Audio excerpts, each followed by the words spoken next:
Il y a 27 ans, cet homme a assassiné, dépecé et mangé une femme à Paris. Il n'a jamais été jugé. Aujourd'hui, c'est un homme libre qui vit au Japon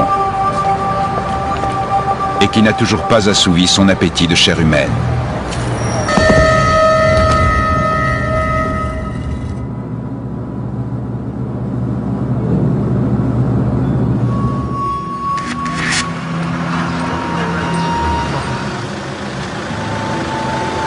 Paris, 1981, 10 rue Erlanger.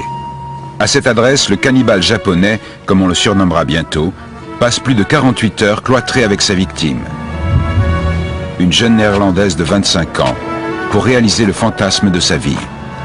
Puis dans la soirée du 13 juin 1981, il sort de l'immeuble en tirant 2 grandes valises derrière lui. Il arrête un taxi et demande au chauffeur de le conduire au bois de Boulogne.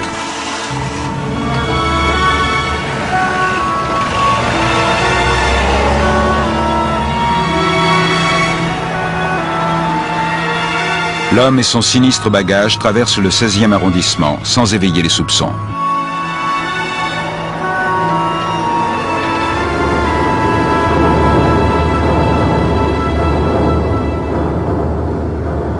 Arrivé à destination, le meurtrier pense avoir trouvé l'endroit idéal pour dissimuler toute trace de son crime.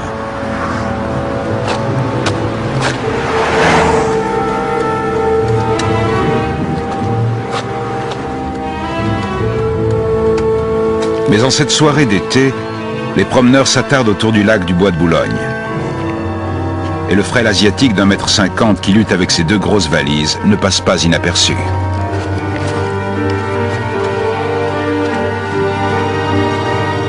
Lorsque l'une des valises dégringole et laisse filtrer une trace rougeâtre, l'homme s'enfuit. C'est un passant qui en découvrira l'horrible contenu.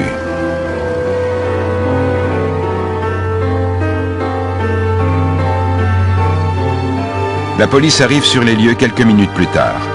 Olivier Foll, alors commissaire à la brigade criminelle de Paris, est chargé de l'affaire. Eh bien, écoutez, la description de ce qui a été découvert au Bois de Boulogne, je dirais que c'était l'horreur au départ, puisqu'il s'agissait de 2 valises, mais qui avaient intrigué des passants, dans lesquelles on a retrouvé en fait des morceaux de corps humain découpés.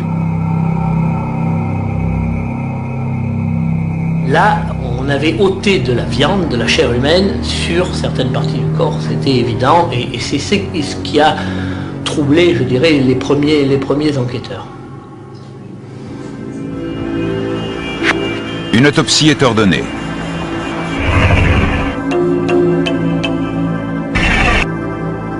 Rapidement, il est établi que la victime a été abattue d'1 balle dans la nuque, tirée à bout portant. Le visage est atrocement mutilé. Aucune identification du cadavre n'est possible. On ne sait rien de la victime, on sait que c'est une jeune femme. Ils ont pu identifier au moment de l'autopsie que, post-mortem, je pense me souvenir, il y avait eu des relations sexuelles. Les policiers ne disposent que de peu d'éléments. Un cadavre démembré et des preuves de nécrophilie. À Paris, la chasse à l'homme commence.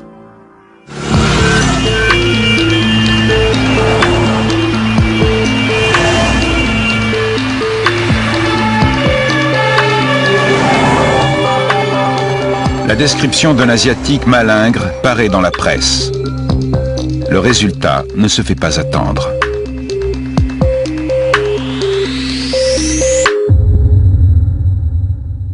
Et c'est un chauffeur de taxi qui s'est manifesté auprès de la police judiciaire en déclarant qu'il se souvenait avoir chargé une personne asiatique rue Erlanger à Paris dans le 16e arrondissement et l'avoir emmené au Bois de Boulogne où ça l'avait un peu étonné. Lui, il aurait pensé qu'il allait l'emmener dans une gare avec les valises, mais non. Moins de 48 heures après la découverte macabre, la police appréhende le suspect numéro 1 en bas de chez lui. Moi, je l'ai ceinturé par derrière. Ce qui m'a, au moment où je l'ai ceinturé par derrière, comme je suis plutôt grand et que lui est quand même très petit, j'ai été obligé, pour le ceinturer, de m'abaisser progressivement de plus en plus pour arriver à lui entourer les épaules, quoi. Pendant ce temps-là, un autre policier lui disait qu'il était en état d'arrestation. Tout de suite reconnu qu'il avait tué une jeune femme à son domicile. Issei Sagawa a 32 ans. Étudiant à l'université de la Sorbonne, il n'a apparemment pas le profil d'un assassin sanguinaire. Pourtant, lorsque les policiers perquisitionnent son appartement, le doute n'est plus permis.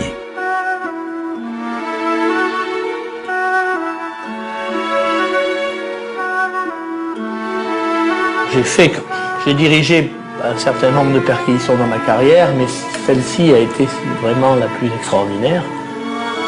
Il découvre des preuves matérielles de cannibalisme. Ces photos sont celles de la scène du crime.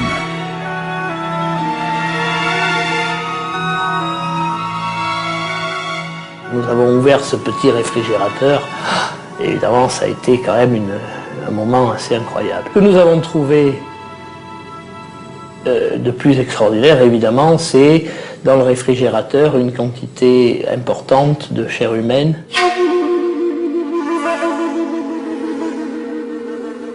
Et qu'il avait conservé au réfrigérateur pour la manger plus tard. Donc il y avait environ chair humaine.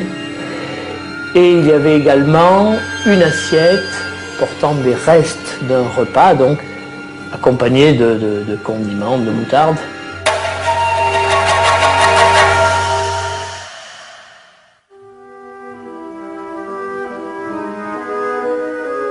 Lorsqu'il découvre les papiers d'identité de Renée Hardvelt, une jeune Hollandaise de 25 ans, les policiers peuvent mettre un nom sur la victime d'une telle horreur. Seul Issei Sagawa peut leur dire ce qui a motivé son geste. Je ne voulais pas commettre un meurtre, mais je ne voyais pas d'autre solution pour manger la chair de cette fille que de la tuer.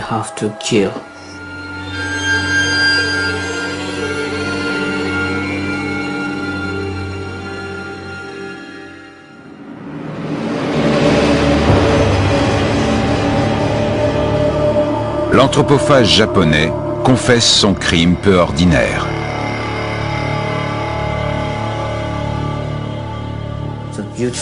C'était une belle fille, une fille érotique. J'ai décidé de la manger. Le meurtre et les actes de cannibalisme auxquels s'est livré Sagawa vont à l'encontre d'un tabou si ancré dans la société que la presse internationale est horrifiée et incrédule. C'est horrible parce qu'on ne pouvait pas s'empêcher de penser en permanence à la famille de Renée Hardvelt. Aujourd'hui, je ne peux pas m'empêcher de penser à ce que ça a dû être de voir cette affaire sur la place publique à ce point-là pour la famille.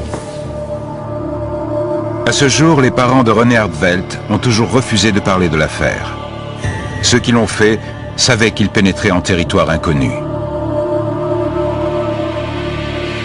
Il est très peu banal que on se trouve en face d'affaires de cannibalisme. Cela existe, hein. Il ne faut pas croire que cela n'existe pas. Le cas d'Issei Sagawa est particulièrement dérangeant. Pas seulement à cause de l'anthropophagie, mais aussi parce que, en dépit de ses aveux, il n'a jamais été jugé.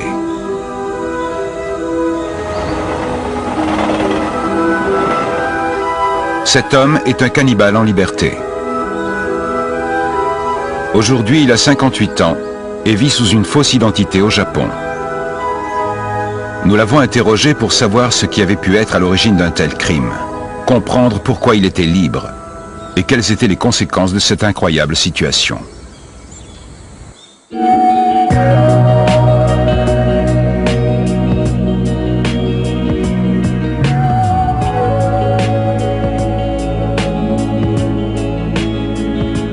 En regardant les films de famille où le petit Issei apparaît, nul ne peut imaginer qu'il deviendra un jour un ogre, comme un journal l'a décrit. Enfant de bonne famille, Issei Sagawa est né en 1949. dans un milieu très traditionnaliste et protecteur. Mes parents m'aimaient profondément.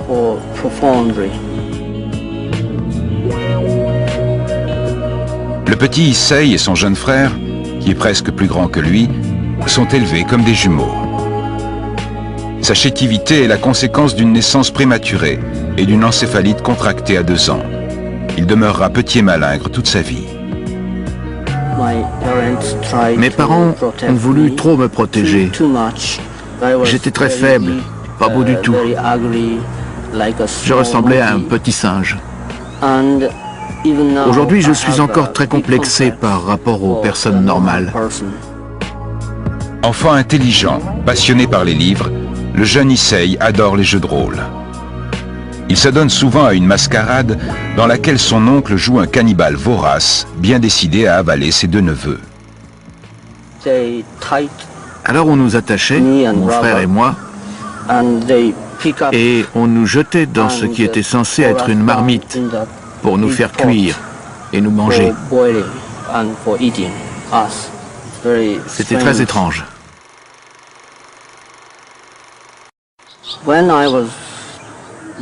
Quand j'étais à l'école primaire, j'étais très frêle.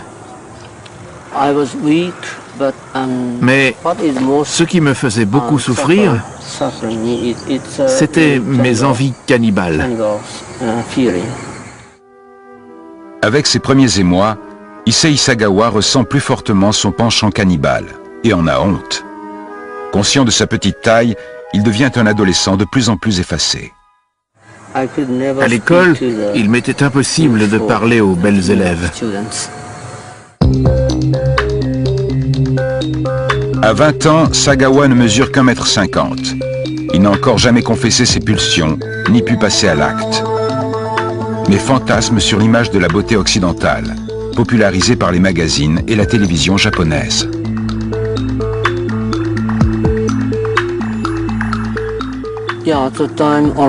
À cette époque, j'étais déjà attiré par les femmes blanches, les jolies blondes aux yeux bleus au type très occidental. Je suis très petit, laid, je n'ai rien de bien. La beauté me fascine.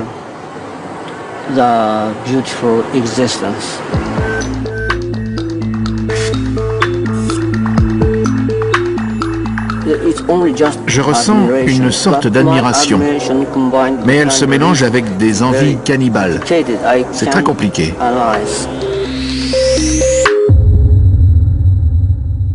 Le journaliste Patrick Duval s'est entretenu plusieurs mois avec Sagawa, dans l'espoir de découvrir comment ses fantasmes se sont cristallisés dans une anthropophagie bien réelle. Il avait la certitude qu'il devrait passer à l'acte un jour ou l'autre, et il attendait un signe, un indice qui lui ferait comprendre que le moment était venu de le faire. L'élément déclencheur se produit alors que le jeune homme a 23 ans. Il vit à Tokyo chez ses parents, lorsqu'une jeune Allemande au physique de mannequin emménage dans son voisinage. J'ai vu cette fille superbe avec sa chevelure blonde.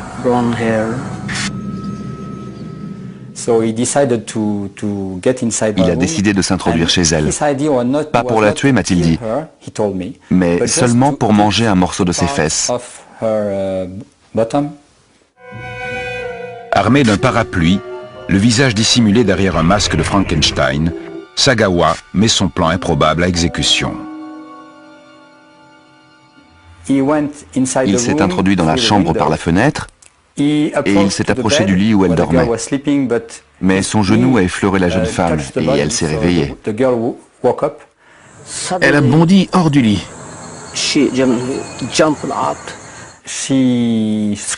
Comme elle s'est mise à hurler, il a voulu s'enfuir, mais elle était plus forte que lui.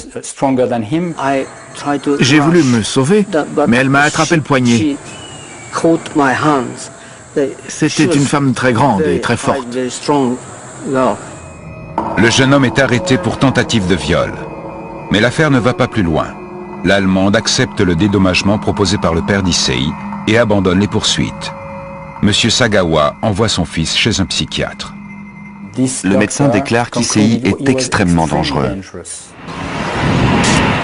Pourtant, non seulement rien n'est fait, mais 5 ans plus tard, en 1977, Issei Sagawa s'envole pour l'Europe.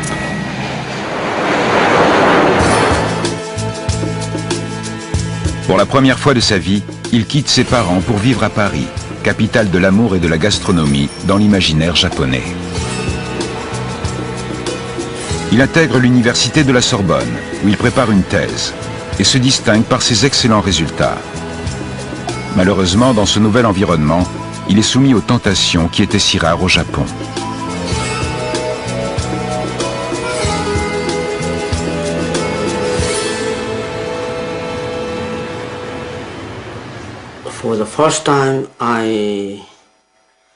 Pour la première fois, je me suis retrouvé au milieu d'étudiantes blanches.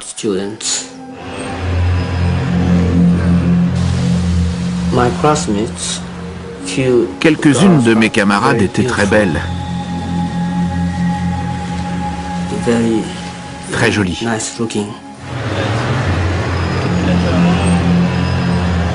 Lorsqu'en 1981, René Hartwelt, une grande jeune femme de 25 ans, intègre le même cours que lui, Sagawa est conquis. Sa beauté m'a complètement subjugué.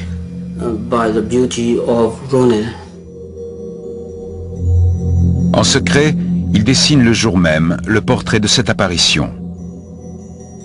Étudiante étrangère comme lui, René a grandi aux Pays-Bas. C'est une jeune femme confiante, sympathique et pleine d'entrain.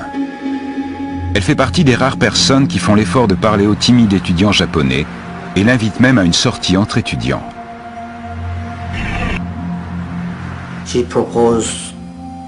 Elle m'a proposé de me joindre à un dîner avec des étudiants français.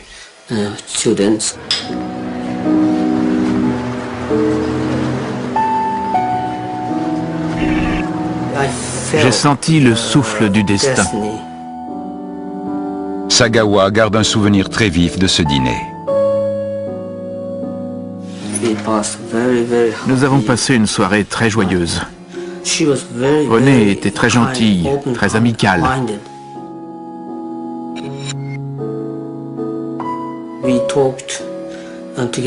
Nous avons eu une conversation très ouverte sur le théâtre et la littérature. J'ai passé un moment exceptionnel. Je ne l'oublierai jamais. Dans une lettre à ses parents, Renée évoque sa rencontre avec Sagawa. Elle écrit qu'elle le trouve très sympathique, qu'elle a dîné avec lui et qu'elle apprécie sa compagnie.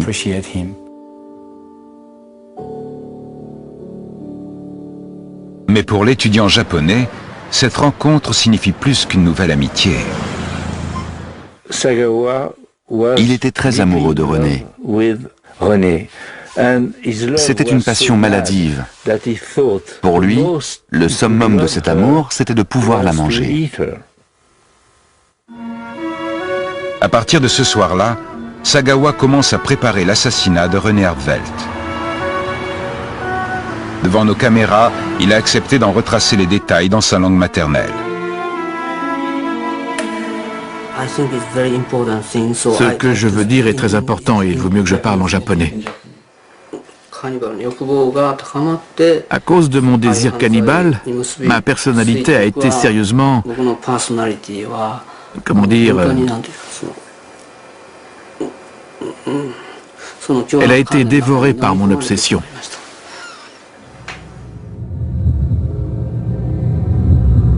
Au cours des semaines qui suivent ce dîner, Sagawa noue une relation avec la jeune Renée qui ne se méfie pas. Profitant de sa connaissance de l'allemand, il lui envoie une lettre d'invitation où il lui propose de passer chez lui lire un poème allemand qu'il doit, prétend-il, enregistrer pour un cours à l'université. Chère Renée, je te remercie. Je te remercie d'avance. Et je dois te demander pardon. Est-ce que ça va mieux ? Je dois te demander un pardon encore. Issei. Post-scriptum, c'est sûrement la dernière. Lorsque René se rend au rendez-vous, Issei Sagawa a tout prévu. même un fusil acheté plusieurs mois auparavant.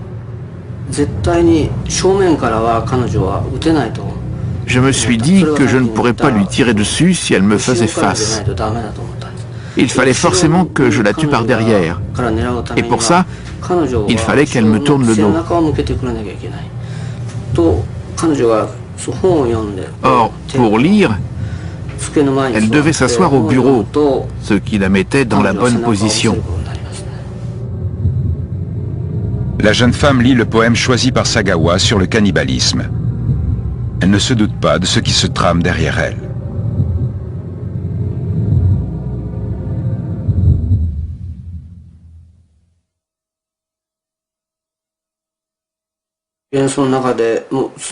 J'avais décidé à l'avance que je goûterais un morceau de ses fesses en premier.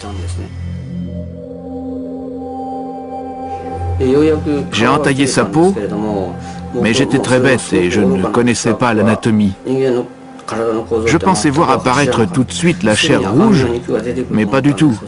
Il y avait une couche de graisse jaune comme du maïs qui n'en finissait pas. J'avais beau découper, rien ne venait. Mon couteau n'était pas assez long, alors j'y ai été à la main pour arracher un peu de chair et la porter à ma bouche. Après ça, j'ai fait l'amour à son corps et j'ai essayé de l'embrasser. Pour la première fois, j'ai pu dire à haute voix « je t'aime » en français et j'ai été secoué par un immense frisson. Sagawa passe 2 jours seul avec le corps de la jeune femme, qu'il débite méthodiquement et dont il mange certains morceaux. Puis il décide de se débarrasser des restes macabres en les jetant dans le lac du Bois de Boulogne.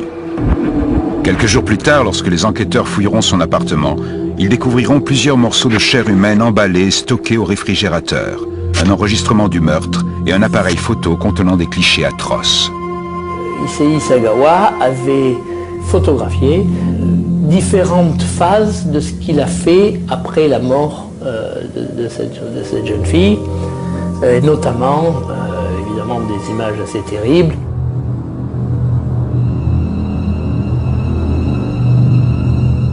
La police a plus de preuves qu'il n'en faut pour arrêter Issei Sagawa.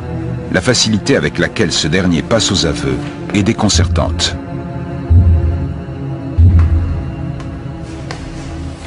Alors pendant l'interrogatoire, qui s'est déroulé le soir tard d'ailleurs, il avait un comportement qui était quand même extrêmement secoué, je dirais, et encore une fois avec une très grande émotion, parce que il n'hésitait pas vraiment à raconter des détails horribles sans regret et sans remords.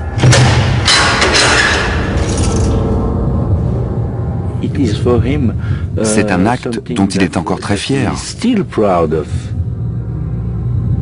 La culpabilité de Sagawa ne fait aucun doute. Pourtant, contre toute attente, il est remis en liberté 34 mois seulement après son arrestation.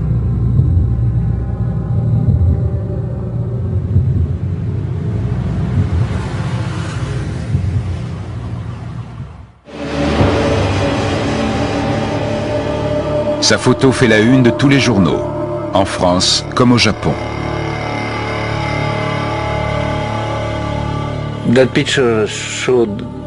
On voyait son visage blafard, un visage qui n'exprimait rien, ni peur, ni joie, rien. Il semblait absent.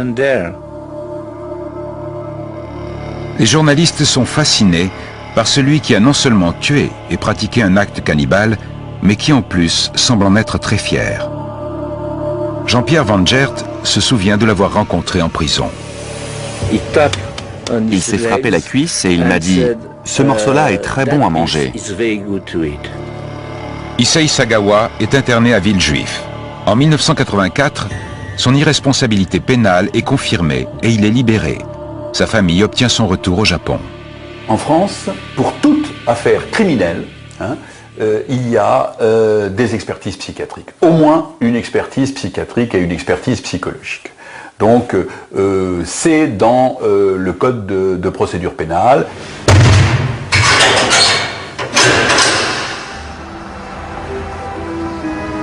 L'expertise des psychiatres français prendra plus d'1 an. Nous nous sommes procuré leur rapport. Dans ce rapport d'expertise, Sagawa est décrit comme un sujet complexé par sa taille.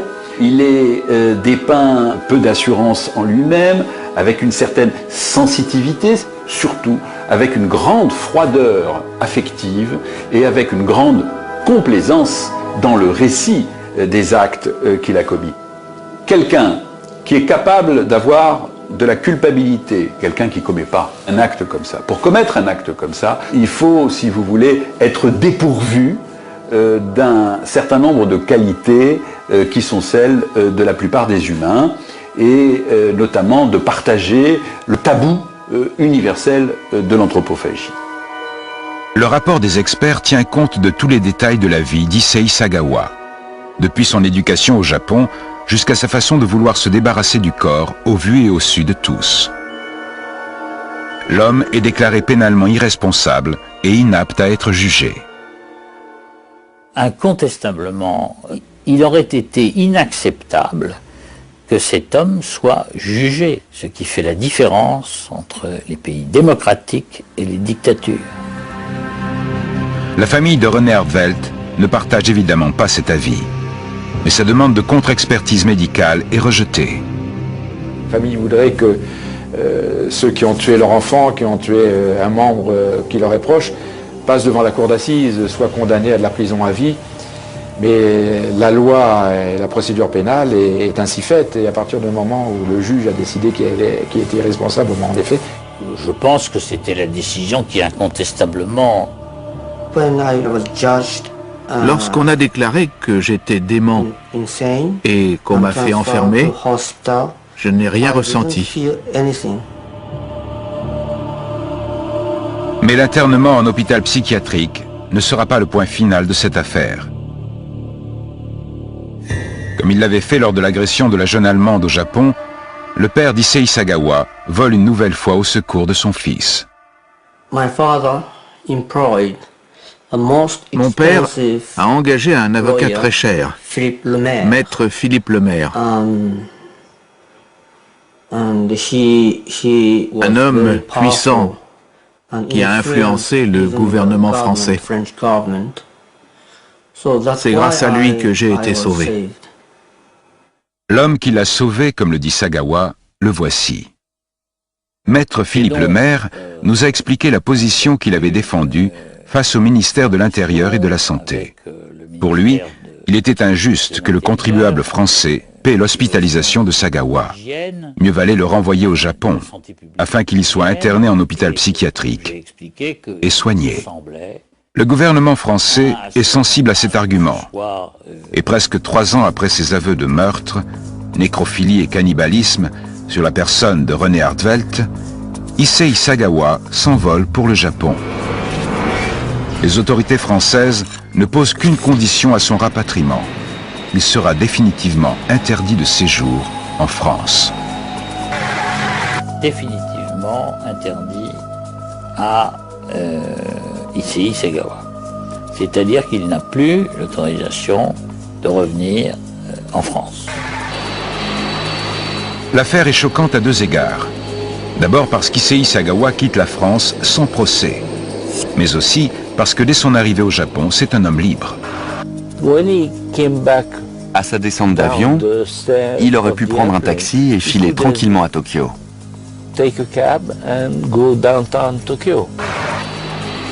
Ce détail est soigneusement caché à la presse, grâce à la mise en scène orchestrée par le père d'Issei. Mon père savait que si j'étais laissé en liberté, les journaux japonais, européens et américains s'en prendraient à lui et à ma famille. Alors il m'a fait admettre dans un hôpital psychiatrique.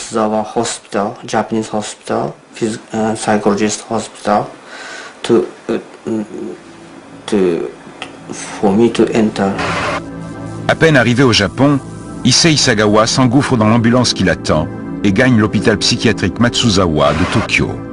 Le monde entier pense qu'il y finira ses jours. rien n'est plus éloigné de la vérité. Quand il est arrivé au Japon, c'était un homme libre puisque là-bas il n'avait commis aucun crime. 18 mois après son retour, Sagawa quitte son hôpital psychiatrique et réintègre la société japonaise. Il n'avait même pas payé son crime. J'étais écœuré. Et très honnêtement, on a été choqués de le voir sortir rapidement. C'était clairement une erreur judiciaire. Malgré l'indignation provoquée par sa libération, cela fait maintenant 24 ans que Sagawa vit tranquillement au Japon. Il réside dans un appartement de la banlieue de Tokyo, sous une fausse identité. Il nous a reçus chez lui, et nous avons découvert qu'il n'était l'objet d'aucun suivi, médical ou judiciaire.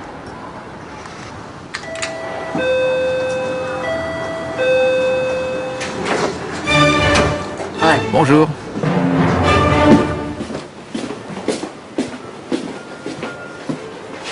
Voici mon salon. Dining room. I like J'adore la musique classique. classical music. And I love the Beethoven Et je suis un from grand admirateur de Beethoven depuis because l'enfance. I liked his life first. His life J'aime sa vie. Il a eu une vie très malheureuse, très passionnée, et il a même frôlé la folie. Mais sa musique est splendide. His music is really splendid.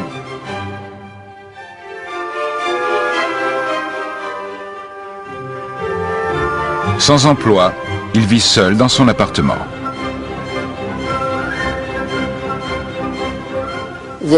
Ça, c'est un cadeau de mon frère pour mon anniversaire, mon jeune frère. C'est un chiot qui dort tout le temps. Il a des piles ici. J'aime beaucoup les vrais chiens, mais malheureusement, je ne peux pas en avoir. Depuis la mort de ses parents il y a quelques années, Sagawa accomplit un rituel quotidien en leur mémoire. Je vais vous montrer.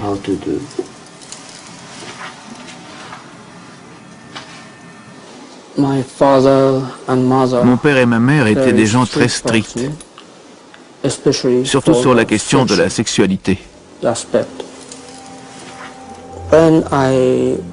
Quand je suis parti à Paris pour y étudier, j'ai cru échapper à la pression familiale. À son retour au Japon, Issei découvre que le tumulte médiatique causé par ses actes a ravagé ses proches. Son frère a développé un asthme dû au stress, son père a dû quitter un poste influent et sa mère a tenté de se suicider. Bien entendu, j'éprouve un immense regret pour ma victime, pour sa famille, mes parents, mon frère. Difficile de le croire lorsqu'on se penche sur ce que cet assassin a fait depuis son crime.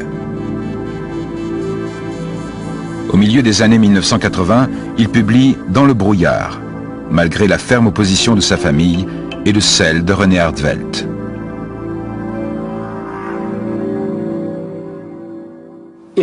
C'est un récit autobiographique, écrit à la première personne. Pour moi, ce n'est pas de la littérature. C'est une infamie. Malgré ou peut-être à cause de son contenu choquant, le livre est un succès au Japon.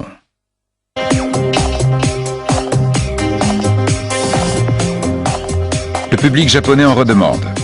Et Sagawa publie 19 autres ouvrages sur son crime abominable avant de se diversifier. Au cours des 25 dernières années, il a réussi à apparaître dans pratiquement toutes les formes de médias au Japon. Ça a d'abord commencé avec des livres, ensuite il a été chroniqueur dans des journaux fétichistes et des journaux normaux. Il a participé à un colloque organisé par une université japonaise et à 2 productions théâtrales. Quand il écrit un livre ou qu'il raconte encore son histoire, je crois qu'il revit le plaisir qu'il a éprouvé. Même s'il apparaît dans différents médias, le sujet est toujours le même. L'assassinat et la consommation d'une grande femme de type occidental. À chaque fois qu'il raconte ce qu'il a fait, même s'il dit l'exacte vérité, cette vérité-là s'estompe peu à peu.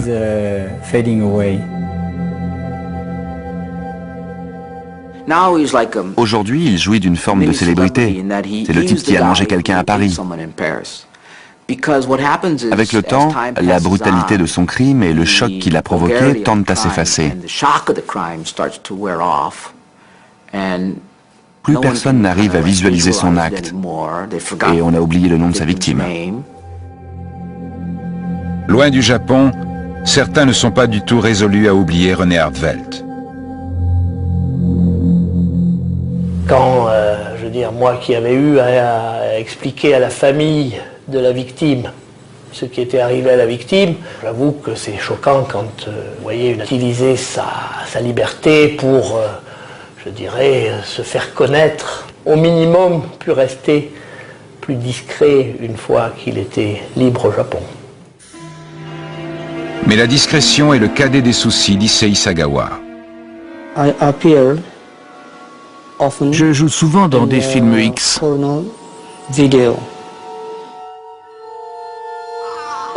Ce n'est pas bien, mais je ne peux pas résister. Comme pour se replonger dans l'atmosphère de son crime, il choisit pour ses productions pornographiques bizarres des actrices européennes, de grande taille, voire néerlandaises comme sa victime. Il a même été jusqu'à tourner un film dans un parc à thème, s'inspirant des Pays-Bas. Le décor fait penser à Amsterdam. Et d'ailleurs, la mère de ma partenaire est hollandaise.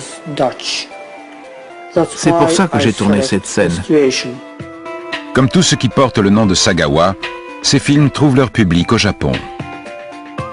Quel mystérieux attrait ce meurtrier anthropophage peut-il bien exercer? Les Japonais ont toujours eu une sorte de fascination pour les femmes occidentales qui leur semble un peu inaccessible, parce qu'ils en voient peu. Leur vision érotisée de la femme occidentale change leur perspective. Si la femme avait été japonaise, ça aurait été différent. Sagawa est devenu une sorte d'anti-héros. Si Issei Sagawa a pu se complaire dans son rôle d'anti-héros, le plus inquiétant, c'est qu'en privé, il poursuit sa quête obsessionnelle. Sous son nom d'emprunt, il a rencontré plusieurs prostituées occidentales travaillant à Tokyo. Il a même obtenu un passeport pour voyager à l'étranger en leur compagnie. Avec deux jeunes amies autrichiennes et canadiennes, nous sommes allés en Islande. Ce n'est pas moi qui ai voulu poser ainsi, mais elle. C'était une mise en scène.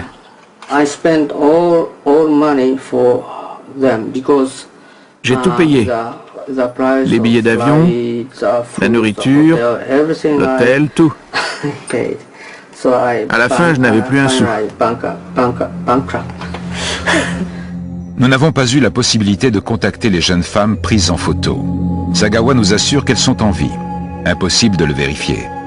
Ce qui est sûr, c'est que les autorités japonaises ne se soucient guère de cet homme, malgré des preuves évidentes que son obsession du cannibalisme est toujours bien vivace. Mon désir n'a pas changé. Quand je vois toutes ces belles jambes féminines, j'ai envie de les manger. Je ne suis pas du tout guéri. So I'm not cured at all.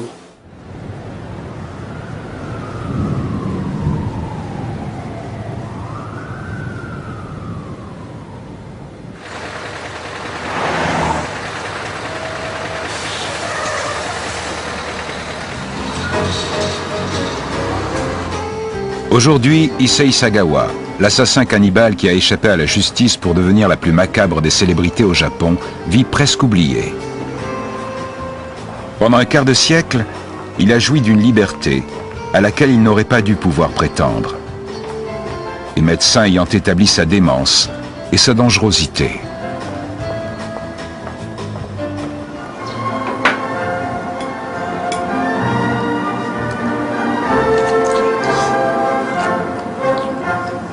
Durant le tournage de ce documentaire, il a montré à plusieurs reprises que ce qui l'avait poussé à commettre son crime était loin d'avoir disparu.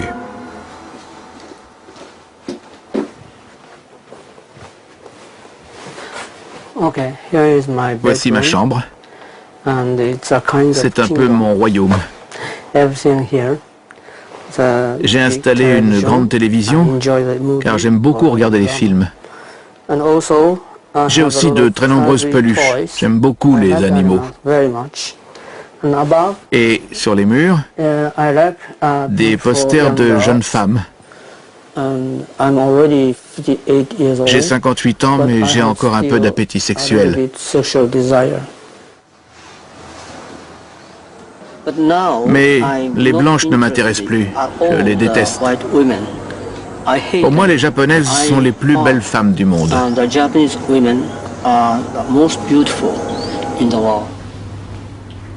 Ce changement d'attirance sexuelle indique que Sagawa est aujourd'hui tenaillé par l'envie de manger de jeunes japonaises. Je ne suis pas du tout guéri. Mais de là à tuer encore, c'est terminé. Je n'ai même pas envie d'essayer. La réalité qui se cache derrière ces déclarations d'intention est qu'Issei Sagawa n'est soumis à aucune surveillance. Tout juste reçoit-il un traitement contre la dépression. À notre demande, il a accepté de rencontrer un psychiatre, le seul en plus de 10 ans.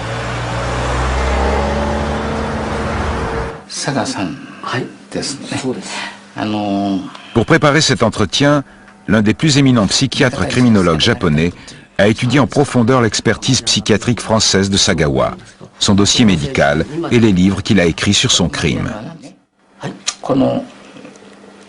Au début d'un de vos livres, vous écrivez que vous vous êtes tourné vers le cannibalisme très jeune. Avez-vous cessé de penser à ce genre de fantasme maintenant? Non, pas du tout. Ma libido et mon appétit sont, comment dire, sont liés. Il faut bien comprendre ça. Par exemple, quand je vois toutes ces belles filles dans le train l'été, que je vois leurs jambes, je me dis qu'elles doivent être délicieuses. Vous associez vos fantasmes à la masturbation? Bien sûr, pour faire taire ces sentiments. Je me masturbe et lorsque j'ai fini, l'envie s'éloigne, s'apaise, mais ça revient sans arrêt.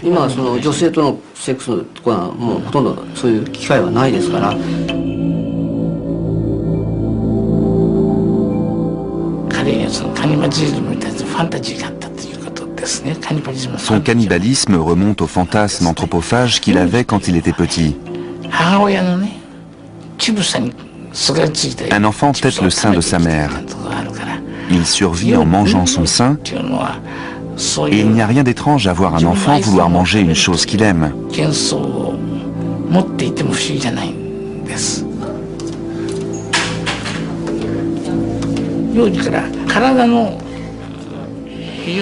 Issei Sagawa était un enfant très petit et très faible. Il a été trop gâté par ses parents, qui l'ont surprotégé, et c'est peut-être pour ça qu'il n'a pas appris à faire taire ce type de pulsion.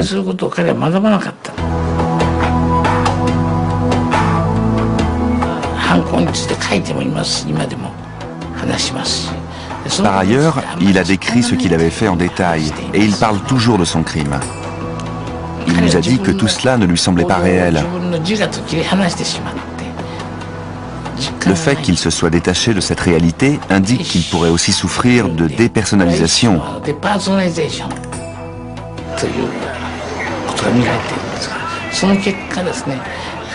Au final, c'est un homme d'une grande froideur affective qui, au fond de lui, ne regrette pas ce qu'il a fait. Il ne témoigne d'aucune émotion.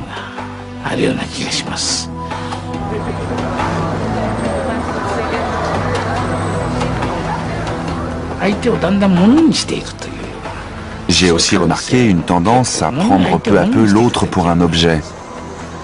C'est très dangereux. Un temps célèbre au Japon à cause de son crime, Issei Sagawa n'a jamais été soigné pour canaliser les pulsions qui l'habitent encore. La liberté dont il jouit dans une mégapole comme Tokyo a été sévèrement critiquée. Cet homme a commis un crime qu'il a avoué et dont il a fait une sorte de fonds de commerce. C'est une énorme erreur judiciaire.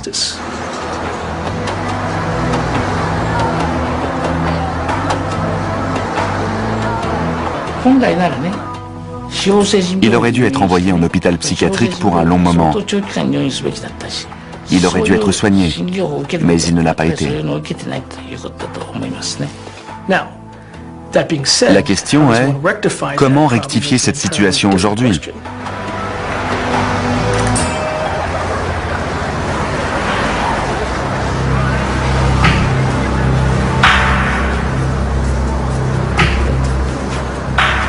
La loi japonaise ne prévoit aucune obligation de soins pour les malades mentaux dangereux.